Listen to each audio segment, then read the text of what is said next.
Ya, pemirsa kita sudah sampai di segmen terakhir Visi Negarawan. Masing-masing narasumber saya berikan kesempatan untuk memberikan closing statement. Singkat saja mungkin Pak Trubus, bagaimana kemudian cara kita untuk mencapai kemandirian ekonomi itu? Sekalian closing statement pada tema kita pada hari ini. Silakan. Iya, menurut saya yang paling penting adalah bagaimana pertama membuat kebijakan regulasi yang betul-betul memperhatikan kepentingan publik masyarakat bawah.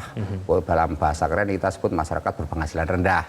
Atau ada masyarakat berpenghasilan tanggung, MBT misalnya. Sehingga itu menurut saya setiap pembuat kebijakan itu mereka dilibatkan. Jadi artinya mereka ada representasi, ada rasa tanggung jawab ketika nanti melaksanakan. Jangan seperti muncul PP 28, muncul peraturan kebijakan regulasi yang lainnya yang kemudian tentang tapera, kemudian dia nggak tahu menau tiba-tiba langsung ada di situ sebagai pihak yang harus berkewajiban ikut bertanggung jawab. Ini kan karena partisipasi. Yang kedua adalah bagaimana kemudian ada kolaborasi sinergitas antara pemerintah pusat dan daerah dalam hal bagaimana membangun masyarakat yang istilahnya itu ada rasa memiliki sesama bahwa kita adalah solidaritas tinggi. Karena kita dulu merdeka itu sama-sama dijajah. Gitu loh. Jadi kita sama dijajah, kita ada kesepakatan bersama untuk mempertahankan kedaulatan NKRI ini. Jadi tugas untuk mempertahankan negara ini bukan semata-mata tanggung jawab TNI Polri atau aparatur negara dalam ini, tapi masyarakatnya. Apalagi kategori yang masyarakat kita di 3T, terdepan, terluar, dan terisolasi. Nah ini bagaimana kemudian? Nah itu butuh kebijakan-kebijakan yang sehingga mereka itu bisa ini. Yang ketiga adalah bagaimana kemudian menurut saya penting adalah pemerintah sekali lagi mendorong kepada publik pada kelas masyarakat bawah dan ini kebijakannya itu selalu memberikan keuntungan yang menguatkan daya belinya. Jadi daya beli itu jangan semuanya ditentukan apa-apa bansos, apa-apa bansos. Soal judi online korbannya bansos. Soal ini ya karena apa PHK bansos. Jadi bansos ini jadi nggak terarah, ujung-ujungnya cuma untuk masyarakat dinina-bubukkan, yang menunggu saja pasif gitu. Pak Teguh silakan. Ya, dalam konteks topik ini adalah bagaimana membangun kemandirian ekonomi ya. Saya rasa dalam konteks sekarang ini nggak hanya kemandirian, tapi mandiri, kuat atau resilient dan berkelanjutan.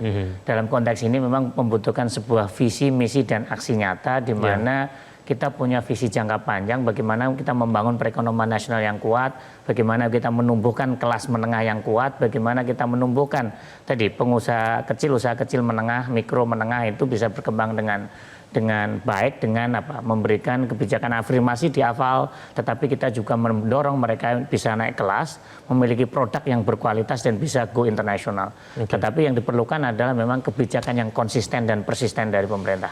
Pak Sukidi. Silakan. Kemandirian ekonomi ditempuh dengan pertama adalah tumbuhkan spirit kewirausahaan di kalangan rakyat.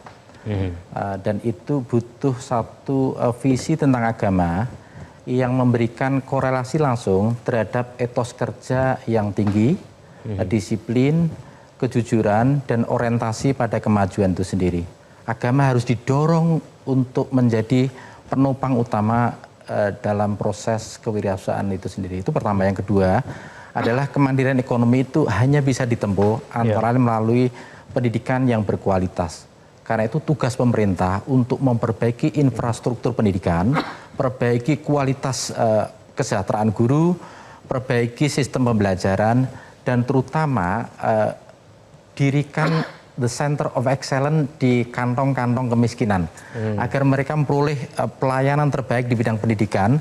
Hanya dengan cara itu mereka bisa berkompetisi untuk meraih masa depan yang gemilang.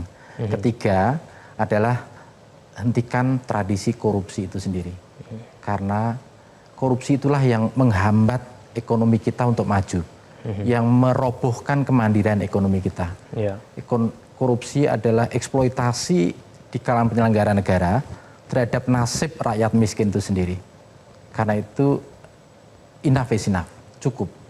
Hentikan korupsi, fokus pada kesejahteraan rakyat, pada pendidikan dan penghidupan yang layak itu sendiri.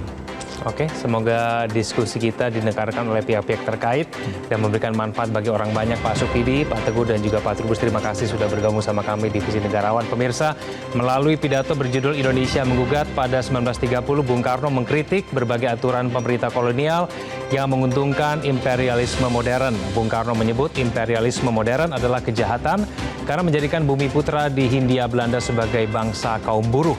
Senada Bung Hatta pada tahun 1924 juga menulis mengenai posisi Indonesia yang menjadi ladang penghisapan pemerintah kolonial.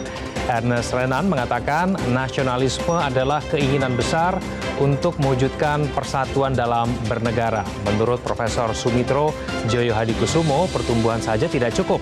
Pembangunan ekonomi juga harus seimbang dengan pemerataan. Saya Kevin Harigan, terima kasih atas perhatian Anda. Sampai jumpa.